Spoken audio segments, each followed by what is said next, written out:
ब्रज की एक घटना एक महापुरुष ने हमको सुनाई थी।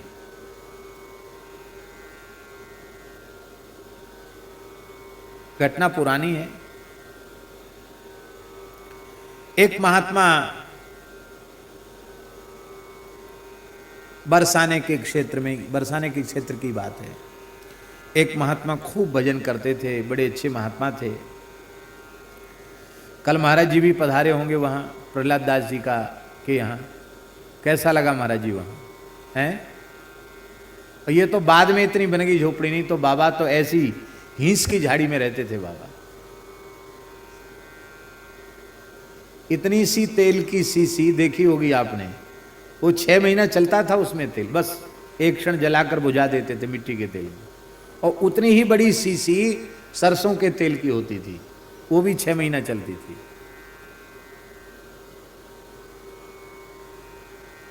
और संपूर्ण श्रीमद् भागवत कंठस्थ था उनको, नित्य पारायण करते थे और अहरनिश भजन। ये ब्रज की शोभा है। तो ऐसे ही संत रहते थे महाराज जी। और भजन में ऐसे लग गए कि मधुकरी करने भी कम जाते थे। कभी चले गए तो चले गए, नहीं तो नहीं। तो गैया चराने के लिए जो ग्वारिया आते, वो घर से जो रोटी लाते, बाबा आज तू रोटी लेवे गयो ना गयो, भिक्षा गए ना गयो, मधुकरी करवे गयो नहीं गयो। बाबा भजन करते तो कुटिया में देखते मधुकरी नहीं है, तो अपने जो रोटी लाते ना, गैया छाक लेके आते, उसी में से थोड़ा दे देते बाबा को, छाछ महेरी रोटी दे देते। कभी बाबा मधुकरी ले आते तो ग्वारिया कहते बाबा हम तुम संग ही संग खाएंगे। तो ग्वारिया ले आते, बाबा ले आते, एक साथ बैठ के ग्वाल मंडला बना के पाते। एक दिन ग्वारिया बोले बाबा तेरी कुटिया में तो मधुकरी है ना है, हम लाए छाक बैठ के कछु जीम ले आरोग ले। बाबा मौन थे, भजन कर रहे थे। पीछे पड़ गए, ब्रजवासी तो पीछे पड़ जाते हैं। पीछे पड़ गए, अरे बाबा बोले क्यों ना है, अरे खाए ले, कब तक माला टार तो रहेगो, फिर तो रहेगो। तब उन्होंने कहा कि आज हम कुछ पाएंगे नहीं, आज हमारा समय अब पूरा हो गया, तुम लोग खाओ पियो,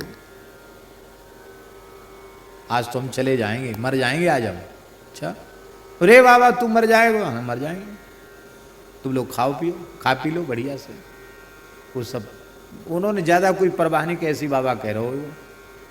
बाबा ने अपनी कुटिया का द्वार अटका दिया और बस जप पूर्ण करके, संख्या पूर्ण करके लेट गए। और भोजन के बाद ग्वारियों के मन में आया कि अब गैया यहाँ से ले चलना है, देखें तो सही बाबा मरो के जियो, कह रहे हो मर जाऊंगा आज। उन्होंने देखा तो बाबा तो पधार गए। अरे बाबा पधार गए, बड़े अच्छे संत थे, चलो चलो भैया ले चलो। तो ग्वारियों ने ही उनकी अर्थी बनाई, लेके चले। तो उधर चिकसोली गांव है, चित्रा सखी का गांव है, बरसाने के पास चिकसोली। तो चिकसोली होकर के उधर ही श्मशान था, तो उनको लेके जा रहे थे शरीर को। तो एक ब्रजवासी ने बोली कौन मर गए हो?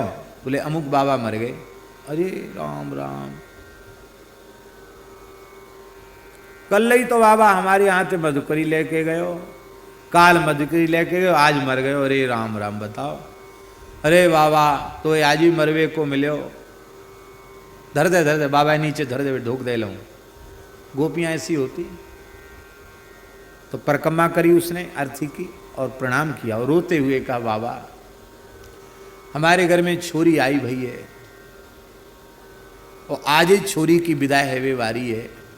ससुराल से लाली आई है और लाली की आज विदाई हुई, आज ही तो ये मरवे को मिले हो। अरे और काऊ देना मर जा तो बताओ, अब मैं अपनी छोरी की विदा करूं कि तेरी विदा करूं? ऐसे बोल दिया उसने भाव में। महाराज जी वो शरीर में हलचल हो गई और वो मूंज की रस्सी से बांधा तो तोड़ ताड़ करके बाबा जी बैठ गए। बोले कोई बात नहीं मैया, रोवे नहीं, आज तक हमने किसी ब्रजवासी को पीड़ा दी नहीं है, किसी प्राणी को दुख नहीं दिया, तू प्रेम से आज अपनी छोरी की विदाई कर ले। अपनी कहा अपने तो कल मर जाएंगे, कोई बात थोड़ी, आज मरे या कल मरे एक ही बात।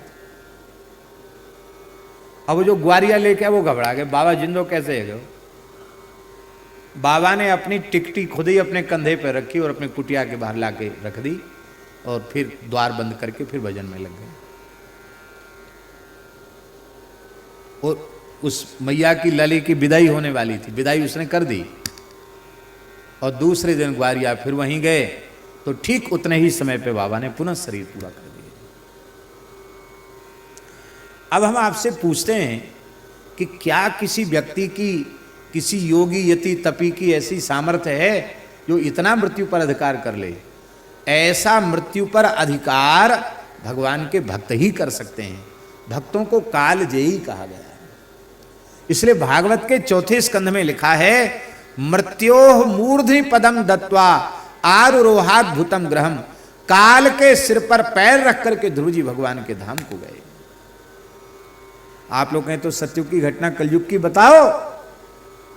महाराष्ट्र की धरती के महान संत देहू गांव में जिनका प्राकट्य हुआ, ऐसे जगत गुरु श्री तुकाराम जी महाराज सदैव वही गरुड़ पर विराजमान होकर के वैकुंठ गए।